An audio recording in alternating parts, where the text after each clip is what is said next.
नमस्कार दोस्तों, स्वागत है आपका हमारे लव स्टोरी यूट्यूब चैनल में। आज हम आपको एक ऐसी कहानी सुनाएंगे जो मेरठ शहर की है। आरव और आयुषी की कहानी। साल 2012 की एक ठंडी सुबह थी।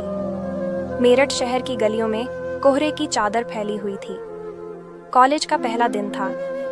आरव अपने बैग को कंधे पर डाले गेट के बाहर खड़ा था। उसकी आंखों में सपनों की चमक और चेहरे पर आत्मविश्वास था। तभी वहां से एक ऑटो रुका और उसमें से उतरी आयुषी।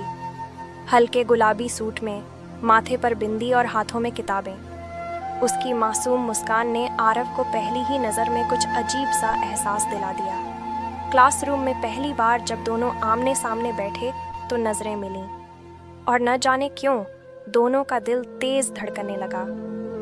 दोस्ती की शुरुआत कॉलेज की लाइब्रेरी, कैंटीन और ग्राउंड, हर जगह धीरे धीरे दोनों की दोस्ती गहरी होने लगी। आयुषी की आदत थी बहुत बोलने की, जबकि आरव हमेशा चुपचाप सुनता रहता। एक दिन आयुषी ने मुस्कुराकर कहा, तुम इतने चुप क्यों रहते हो? तुम्हारे अंदर जरूर कोई राज है। आरव बस हल्की मुस्कान देकर रह गया। उसे पता था, उसके अतीत की कुछ बातें वो किसी को नहीं बता सकता। मोहब्बत की दस्तक दिन बीतते गए। दोस्ती अब मोहब्बत में बदल रही थी। एक शाम कैंपस के बगीचे में जब बारिश की बूंदें गिर रही थीं, आरव ने हिम्मत जुटाकर कहा, आयुषी, अगर मैं कहूँ कि तुम मेरी जिंदगी की सबसे खूबसूरत कहानी हो, तो क्या तुम यकीन करोगी?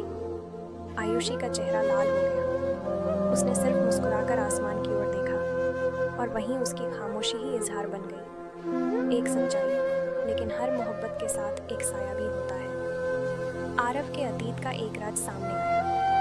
असल में उसके पिता पर एक पुराने केस का इल्जाम था, और लोग आरव को भी उसी नज़र से देखते थे। जब ये बात कॉलेज में फैली तो आयुषी के घर वालों ने सख्त मना कर दिया। उस लड़के से दूरी बना लो, उसका कोई भविष्य नहीं है, आयुषी के पापा ने कहा। आयुषी दुविधा में थी, एक तरफ उसका परिवार, दूसरी तरफ उसका प्यार। फिर एक दिन एक ऐसा मोड़ आता है। आरव ने खुद से एक वादा किया, मैं सिर्फ प्यार ही नहीं, अपनी पहचान भी साबित करूंगा। उसने पढ़ाई में और मेहनत शुरू की, प्रतियोगी परीक्षा की तैयारी की, और शहर छोड़कर दिल्ली चला गया। आयुषी रोज उसकी यादों में डूबकर बस यही सोचती, क्या सच में मोहब्बत इतनी आसान होती है? फिर एक दिन नए सफर की शुरुआत 3 साल बाद। आरव एक सफल आईएएस अधिकारी बनकर लौटा। उसके चेहरे पर अब आत्मविश्वास और परिपक्वता थी। आयुषी भी उसी शहर